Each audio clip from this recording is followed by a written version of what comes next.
What's going on, everybody? Welcome to the drone show. I've got one today for you it's a little simpler in nature, but it's going to go through these steps of sharpening, right? For those that don't know how, or maybe are still kind of on the fence about some things. I'm also going to kind of give some understanding of some of the techniques that I use and have developed along the way that have helped me to be a better sharpener, and it helped me to just kind of get consistent results. I know that there are a lot of videos like this out there. Whew, that sounds like it died on me. There's a lot of videos like this out there. You can't script this stuff, guys. So anyway, a lot of that out there already. But I hope that maybe what I can give you will, give you guys some understanding into my process. Anyway, so sorry about that. I had to make sure that was plugged in and stuff. Like I said, you can't script it. But yeah, so again, I just want to show you guys my techniques, and just kind of hopefully that helps some that are struggling in some areas. But what I'm going to do also quick is get some things out of the way. So first is the winner of the coticule stone, which are out for delivery right this instant. So that's awesome. I didn't know how long it was going to take, but that's actually pretty quick. Less than 2 weeks once it finally shipped. But that is Alpha Rebo. I don't know how to say it exactly, but I'll tag you and whatnot. Got your address, I think, from a previous. I think I sent you some, the waxes and stuff that we sent before, and that knife. So anyway, congratulations on the win for the coticule stone. Hope you enjoy it. I haven't even had the chance to use one yet either. So anyway, also last week was the official announcement, but this continues it. So every 2 weeks now, we're going to be giving away an ALTSTONE FUKAMI stone. That's the ones that I reviewed. These guys here, they're essentially a Suhiro, right? This is the 300. So Altways is a sponsor of this channel. And the fact that they give me these stones, they gave me them to review after I approached them, if you guys remember. But they also appreciate you guys that have purchased from their store after watching these videos as well.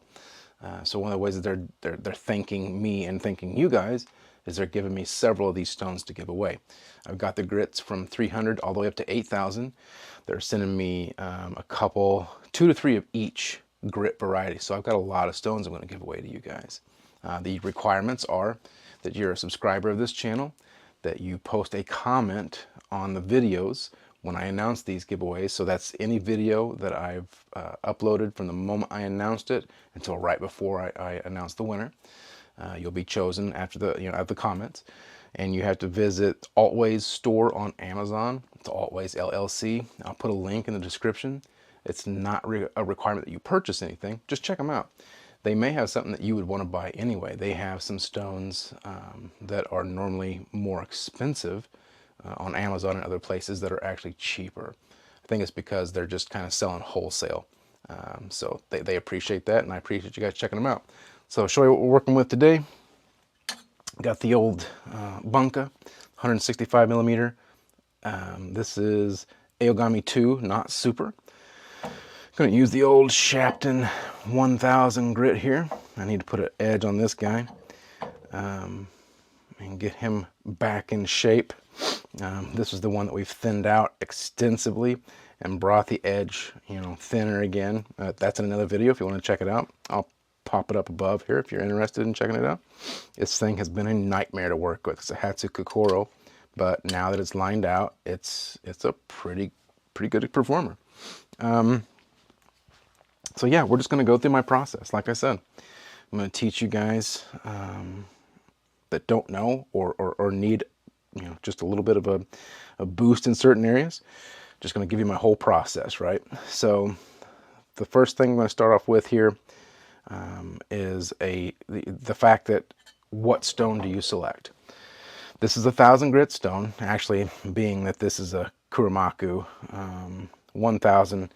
This is getting deep in the weeds, but I'm just going to tell you it's roughly around a 700 to 800 grit stone, but it's rated as a 1000. Talk about that some other time.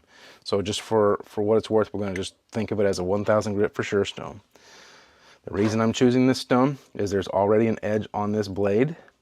This blade is not super dull. Let me see if I got a piece of paper just laying around here that I can show you. So as you'll see, it'll still cut. So we've got pretty good cut there still, but it is dull to the point of not working like I want it to in the kitchen, okay? So what I'm going to do is refine the edge. Now, if this was super, super dull and the edge was so bad that it's just tearing paper or wouldn't cut, we would go with a lower grit stone. But when you just need to kind of touch things up and bring them back to life, and what you'll do is you'll go with usually a 1000, could do an 800, you know, just whatever, but somewhere in a medium range stone. And the 1000 is not where I'm going to stop, but that's where I'm going to stop in this video. So with the stone chosen, we got our knife, right? We get it set up here. This is a splash and go, so you just literally have to splash water onto it. Some stones you have to soak, this one you don't. That's what's good about these, is you can just get them wet and go, right? So we have a factory bevel. Okay, so this one's one I put on it, but every knife has a factory bevel, unless you have a really bad knife. So what we're doing is we want to follow that factory edge. You'll hear a lot of people say things like, do 20 degrees per side, do 25 for kitchen, do 20 for kitchen, do 17.5, whatever. Just don't pay attention to that. You can follow that. There's nothing wrong with those numbers. Those are people that know exactly what they want for their edges. I'm taking this from the point of a beginner, right? So those guys know that they want their knives to perform a certain way at those edges. Someone that's starting off and just learning, or is somewhat new to the whole thing, or just maybe just mildly intermediate, whatever, you're going to want to follow the factory edge.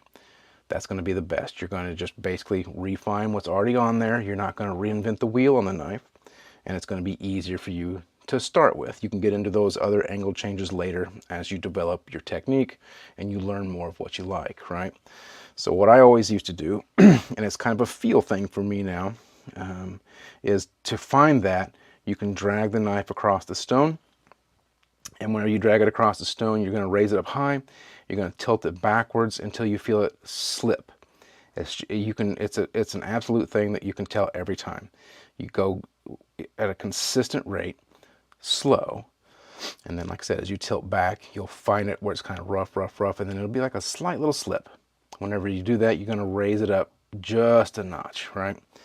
But before we get into that, we need to get into the grip, right? That's going to help. So the best way, you're going to need to find what's comfortable for you.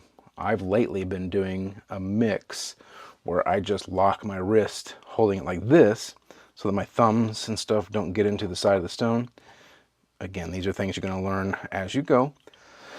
But the best grip is to take these 3 fingers around the knife handle, okay? You're going to place your index finger on the spine of the knife. Make sure you got your fingers where this will work, and your thumb on the heel down here, right? This is a decent grip. It gives you good control. You're going to be able to rotate and lock your wrist how you need to. And you keep hearing me say lock wrist. That's an important part of freehand sharpening. So when you lock your wrist, once you find your angle, once you got it locked, you're going to be able to move this thing all over the stone and not worry about the angle changing and ruining your bevel. One of the #1 causes of not being able to sharpen your knife is the fact that you are not maintaining a proper edge angle. If it's all over the place, you're not going to get a consistent burr or a proper burr. What you're going to do is just get different metal variations that have been ground off in different places, right? So to lock your wrist, go slow. Whenever you're starting out, you'll see these guys going fast. I go fast sometimes. Do not be afraid to go slow. There's no shame in going slow and being like intentional about it. So what I'm going to do is first I'm going to show you how I find that angle, then I'm going to show you how I lock my wrist, okay? So what you do, let's just go from the basics, right? Set the knife on the stone. You kind of want to hold this at about this 5 o'clock, 4 o'clock, 5 o'clock angle. This is Just a good rule of thumb, because it's going to keep you from digging into and gouging the stone as we're going, and it's going to allow you to slide without cutting the stone. You can still do it this way. There's nothing wrong with doing it this way. You just have a little bit more control of what you cut into by having this kind of an angle here. You can adjust this with whatever's comfortable for you as you learn, but this is usually the best way to start, I've found. So anyway, so we set it down. We're going to lift it up. You can see where the stone meets this bevel with the light and shadows, but we're going to kind of ignore that for now. We're just going to raise it up. You can see I got this raised up kind of high. See if I can kind of show you here, as you can see this angle, how high that is off the stone. Okay, then I'm going to drag it backwards. You can hear it. I'm going to start tilting it back that direction. And right there, it just slipped. So whenever it slips, you literally just bring it back up this way just a hair. Just a hair. And then you start sharpening, right? So I know where that's at, but that is a foolproof way to get your whatever this current edge angle is every single time, right? So, and the lock in your wrist. Once you got that angle set, you don't have to tense up and be all rigid and where you can't move, right? Because that's not going to help you either. You don't have to be afraid of it. It's not going to hurt you if you move a little bit. It's not going to hurt the knife if you move a little bit. If you move a lot, yes. But you'll learn that by doing it, just a little bit of movement, you'll be fine. And then you'll get to the point where you don't even move a little bit. So once you get it set, you find your angle like we did. And what you'll do is keep this elbow and this wrist straight. You don't want to move the wrist. All the movement is going to be your elbow and your body. And like you'll even move your body with this. Okay, so you're pushing from the shoulder, keeping the elbow and the wrist straight, guiding it with your left hand. Okay, so that's what I'm going to do now. Start at the tip here. So you'll see how my hand moves. And if you watch my right hand, if you can see it there, you'll see it doesn't really move, right? So what we'll do is we want to focus, for me, I focus on the sections at a time. Think of this in sections of 3 to 4. I'll just do it with 3. So here's a third, here's a third, and here's a third. So what we'll do is we'll put our fingers up here on this first third, lock our wrists in, and again, practice this stuff on a cheap knife. You're not afraid to screw up, because it is going to take some time to learn if you've not done this very much. So we'll focus, put our fingers here, which is just a light amount of pressure. We don't want to like make our knuckles bleed. With just a little bit of pressure to kind of help guide the knife and push. So we put pressure and we push forward, and then we let off the pressure, but don't take it off the knife, and drag it backwards. And we do that, I do it for a count of 10, right? So there was 1, 2, 3, 4, 5, 6, 7, 8, 9, 10. And you'll see there's metal particles already in the stone. That's good. That's what we want. Make sure you got water on the surface. So we'll move to the next third, okay? Same thing. 1, 2, 3, 4, 5, 6, 7, 8, 9, 10. And again, you're putting pressure on what's called the edge trailing stroke, which is that. And you're just releasing that pressure, which is not very much, and just guiding it back. This will help you guide and stay on the stone, and that way you'll be complete contact all the time. Move to the back third, do the same thing. 1, 2, 3, 4, 5, 6, 7, 8, 9, 10. Now I'm going a little faster than you should if you're not used to this, and sometimes I can't help it, it's second nature. So you take your knife off. After that, that's called a pass. And you feel, so if you're sharpening like this side, you're going to feel on this top side with your finger, move it down the side of the knife, you're going to feel for a ridge. That will be your burr. Whenever you sharpen this edge, you're actually grinding metal off, and it will actually form metal, like, you know, they call it a wire edge too, right? So it's actual metal that has pushed down to form the apex, the point, and it's over on this side, so it kind of folds over, right? So what you're doing is you're feeling if you can feel it, and I do have one already, because I can feel a ridge starting here, and it's over the complete stone, or not stone, sorry, it's over the complete knife. You don't want to have a burr here and here, none here, and some here. Then you don't have a complete sharpened or apexed side, right? So make sure that your burr is complete from top to bottom, heel to tip. If it isn't, then you just go back. I do a minimum of 3 passes, so a total of for those thirds, right? 3 different times. If I don't have a burr still, I'll work those areas that aren't there and then check and then go back. So we're going to go for our second pass. So we'll do it again, same thing, our first third. And if you need to check and get that angle every time the way that we did it first, that's fine. So again, go slow. You can go this slow and it is nothing wrong with it. As a matter of fact, this is how I started. But this will be a 12-hour video if I do this, right? I'll do it this way for this first one on the second pass. So that way you can maintain, and I maintained, didn't move. Now my next third.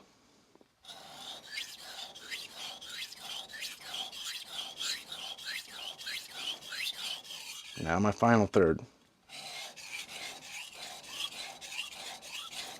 I find sometimes on longer knives, it's easier to break it up into fourths. Sometimes this is even easier to break up into fourths, you know, 1, 2, 3, and 4. That way you just kind of cover things. I always check my burr to see if it's getting bigger. It doesn't always, sometimes it does. It doesn't hurt to check, but it also lets you know if I've got a significant burr here, all in this area here, but I've got a small burr here, well, then that means you need to work on the tip a little bit more than you do the back parts. So sometimes you can alter your pressure and get a little bit more pressure up here and then lighten up and do like you normally would with your pressure on the back.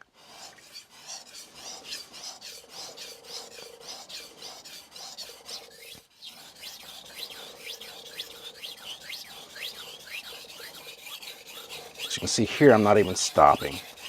You'll be able to get to that. I would honestly bet you if you did this for 2 weeks, you sharpen knives, probably maybe one a day, maybe one every other day. You'd probably be able to get to that speed that I just did that. So at this time, I have 100% of the equal size burr starting at the tip all the way to the heel. There is no difference at all. Okay?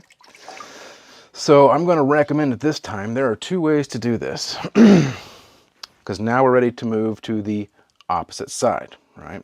So we want to sharpen, we were on this side, now we want this side. I learned later on in my sharpening career to do it with my left hand, okay? If you are not able to do that, don't worry. Again, the same concept, go slow. If you cannot get it at first, and it's frustrating, it's okay to take the knife and flip it like this. I'm not going to do it that way, but I'll show you with this knife. So if I started here, right, then I'm going to go to this other side, which would normally be over here. I would take it, actually I do this. I was actually working on that one with something. So I did this. So then I'm going to start here, right? So then you take it, you find your angle the same way, right? And then once you got your angle, set it at this direction the same way, same direction, right? And then you just, but this time pressure when you're going backwards, let off as the knife goes forward. The only thing is whenever you get down here to the heel, you're gonna have a time doing it that way. So you kind of have to horizontally, so pressure, let off, pressure, etc. I recommend though, learning to do it the proper way. I call it the proper way, I shouldn't say that. Learn to do it ambidextrously. It's going to give you much I don't want to say better, it's cleaner results, because you'll notice a scratch pattern change in this area on that side whenever you do this horizontally, right? You want it to just be consistent. It's more of an OCD thing with me. So you find this on this way, the same way, right? Find your angle the same way we did. But now what we're doing is working the burr first, and it will actually flip it back over to this side. So since I know the angle, I'm going to go ahead and do it. And with this one, you do the same thing with your grip. But this is where I've learned that I can do this a little differently and just kind of lock things in and hold it this way. And I will go slower on this side even still to this day. But same thing.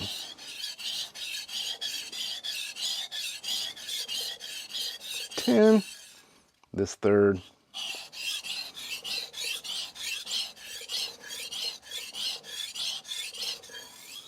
And this third.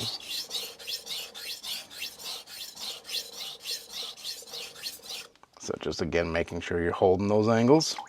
Check your burr. Now, the first time that you do this, it's essentially, you're going to have some sharpening that's gone on here, but you're flipping this burr over. So the first time you feel it, it's like, ooh, man, I got a burr. That's good to go.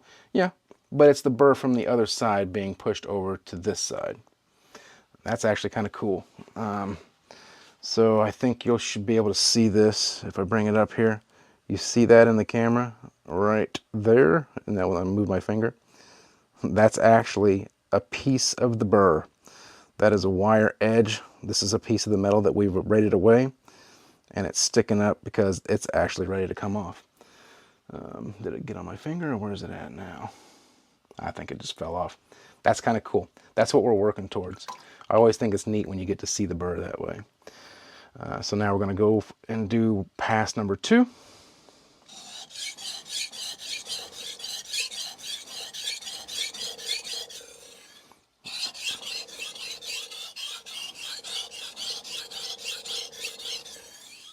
All right.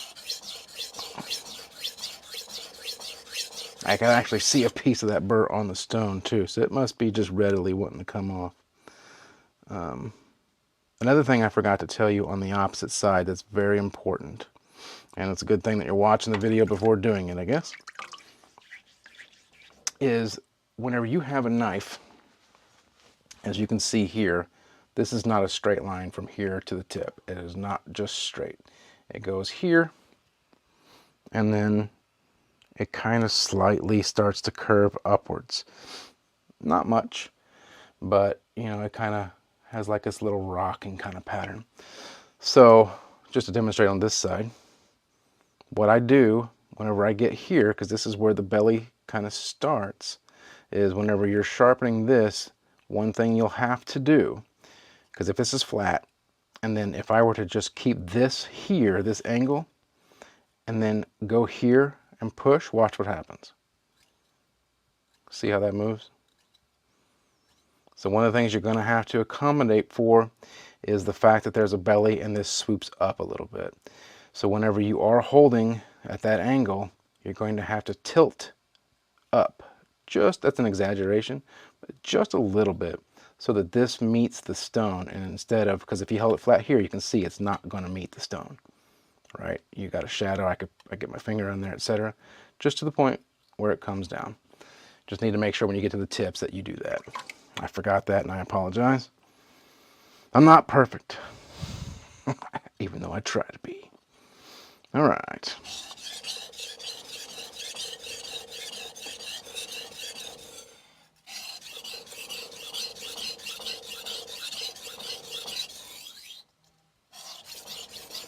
Whoop, whoop.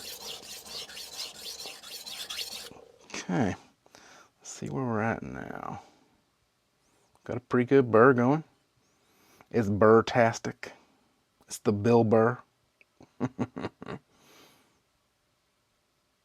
So here, this is a good example. So I've got a really good burr all the way through, except for right at the tip. I do have it, but it's not as much as it is down here. So I'm going to hit the tip just for a second, just to see how it feels. And then after that, I'm going to move it down and make sure that I'm good on the rest of it. And then we're going to be able to do the deburring strokes. Deburring strokes for different folks, baby. So I'm going to focus the tip first real quick.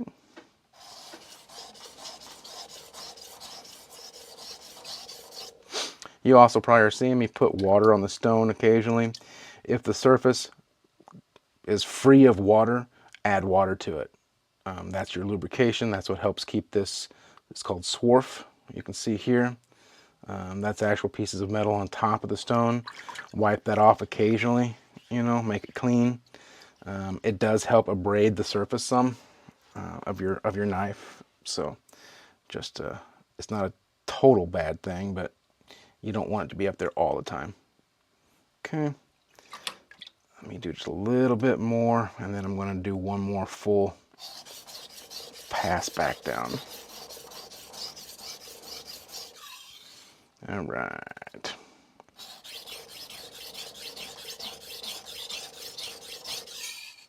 And like I said too, if you don't feel a burr developing after 2 passes, double check your angle for sure. And then if your angle is good, and you know, I mean, there's no way that it can't be good, right? You're going slow, you're watching it, etc. Adjust your pressure. There's nothing wrong with that. Sometimes you might be doing it too light. And we are good to go. Good gravy, baby. Give it to me, baby. All right. Now we're doing the burr reduction, I should say, because you don't always remove it completely.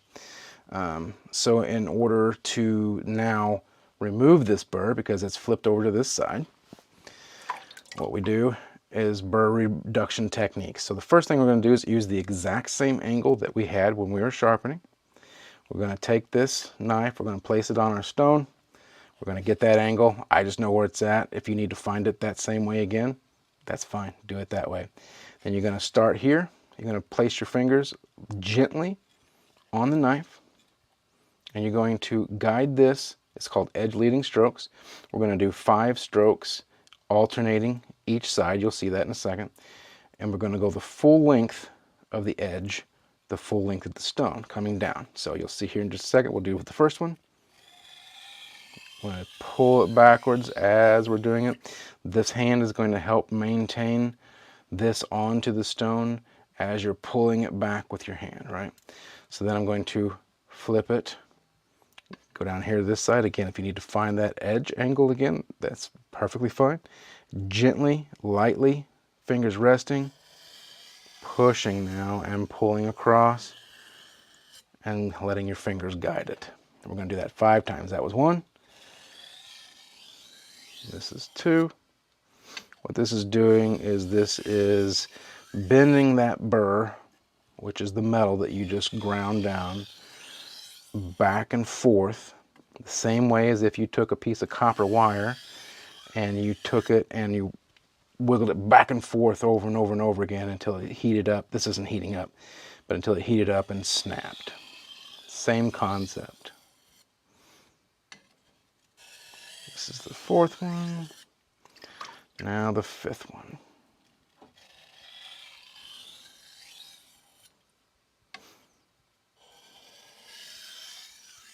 Okay, now what's important here is to check on this side. You might feel a slight bit of burr left, or you might not, right? I think I might have a slight little piece here or there. For the most part, it's gone. So what we'll do now is stropping strokes. Very same concept as what we just did. It's just a different direction. So instead of edge leading, we're doing edge trailing, and we're going to go full strokes. Same thing, 5 strokes. So find your angle again. We'll do 1, 1, 2,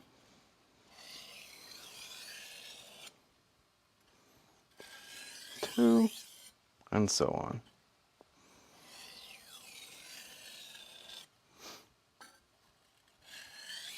I'm going to do another series on flattening stones because some people will argue that flat stones aren't necessary. You may have seen some big named YouTubers say that. I think that it is necessary, more so than they're letting on. It's way necessary for sushi knives. So I guess there can be an use case, right? But a flat stone is going to do much better for you in the long run of keeping everything consistent and even, and until you've developed your skill where it doesn't matter what you sharpen on, you can sharpen on the sidewalk outside, right? So anyway, so we checked his burr. It's gone. It feels gone. Now, I never trust that it's 100% gone because them burrs be stubborn, yo. They just are. So first thing I'm going to do here is I'm going to clean this stone. There's going to be little bits of metal and stuff still here. This is a Sabatoru rust eraser, medium grit. Just get it wet. You can do the same thing with a Nagara stone. If you don't know what those things are, I am going to do a video covering those as well. But just for the meantime, know that this is a Sabatoru medium rust eraser. You can also find a Nagara stone, which kind of looks like this. There's many different forms, but this is kind of what they look like. It's just a little piece of stone, similar grit. Doesn't have to be the same grit. It can be a little rougher to help clean it. But I like to keep my stones clean. Then you can give it a little dip there. Then I like to wipe it off on the towel, which you cannot see. That's because I'm hiding it from you. I'm bad like that. This will be on the test later. I see that my GoPro has decided to take a squooch. It's always fun when your GoPro takes a squooch. Don't know how long that was out for, but I used this. This Sabatoru rust eraser. Maybe I'll do it over again. What do you think? So you like to clean the metal bits off of this. Take your Sabatoru rust eraser. You rub it across the surface. This is the medium grit. Then you get the gunk off of there. Give it a little dip. And then you go back to this hidden towel that I hide from you on purpose, because it'll be a pop quiz later. Boy, I hope that has not been off this whole time. Daddy gonna be mad, yo. Okay. So now that I don't know how much you've seen that I've done, and we may have to do this video all over again, what we want to do is we want to use a strop. If you don't have a strop, that's fine. You can use like your jeans. I recommend getting one. You can get them on Amazon for like $10. You can get like a leather strop. Hutsouls, H-U-S-U-S-U-U-L, whatever. Hutsouls, you'll see it. They make great strops, and they're like $15, $20. Just a piece of leather with some compound on it. Same angle that you were sharpening with. I just give it 5 to 10 strokes each side, right? This just further takes that burr off.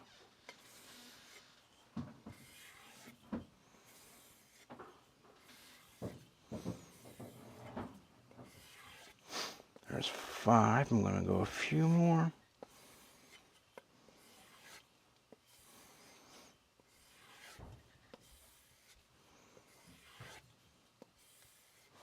And 10.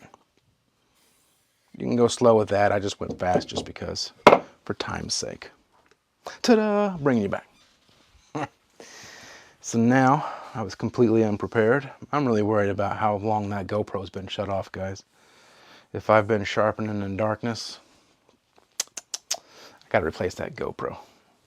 Them's ain't cheap though. We're gonna grab us a piece of paper. This is the best part, right? You put hard work into the knife. You've done, what you can. You're questioning yourself and life's choices, and you just, all you want's a sharp knife, right? You want to cut up some vegetables. The wife asked you to do it. You're not sure if the knife's gonna cut it. She might yell at you. You just never know. But now you get to find out, did you make that knife sharp? Here we go. Get you a piece of paper and let's listen. Let's just see. Well, hot damn, I think we did it. I like to do a push cut. That's a really good test, right? That tells you how good the edge is. If you can't push cut, you might as well just give up and do it over. I'm kidding. I'm kidding. Push cut just tells you how fine the edge is, I guess. If it can push through the paper without tearing, without nicking, because if it does nick or can't push cut, a lot of times there's a burr on there. That's all it really is. Or the edge is really toothy, which that's fine, because toothy works really well at catching food like tomatoes and stuff when you're trying to slice them. So don't worry, it's okay if you can't push cut. As long as it cuts like that, like I just did. And whew, that was pretty smooth, right? Smooth. You guys remember when this knife couldn't cut butter? Ugh, much better. So here we go, push cut. She be fixed, yo. Make it rain. Yeah, it's raining paper. Get that paper. It's the wrong kind of paper though, isn't it? Yeah, Snoop Dogg wouldn't be proud. All right, well there we go. We made this bad boy sharp. We used my technique, which is very slight variations of the techniques out there. The difference is I focus on areas of the knife with pressure first and move in either fourths or thirds depending on the size of the knife or how the wind is blowing that day. And then the big thing is consistency, consistent angles. So if you did choose a different angle than that factory edge, as long as you were consistent, and you would have to grind it in, but if you were just consistent in holding whatever that new angle is, that's your new angle. And that's how you change your knife to fit your needs. We'll go over that in a different video, but just FYI. So remember guys, just be a subscriber of the channel and leave a comment in the videos starting from last Wednesday until next Wednesday. I'll put the dates in the description. So if you're leaving comments, that's your entries. If you're subscribed, that makes it valid. And just visit Altways LLC. I'll put that link in the description too.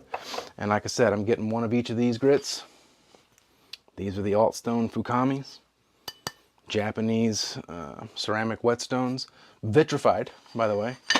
So they're good stones, guys, made by Suhiro Corporation. I appreciate you guys' time so much. Thanks for stopping by. I love y'all, and I'll see you this weekend. Got some good fun stuff planned for you with that 20,000 grit Goku Mayu stone, Mayo stone. These words are going to trip me up. Anyway, we're going to get that bad boy to polish something that I'm going to finish from a 10,000 grit and go to the 20,000. I think that should be pretty sweet. Until then, peace guys, and I'll see you on the weekend. Love you.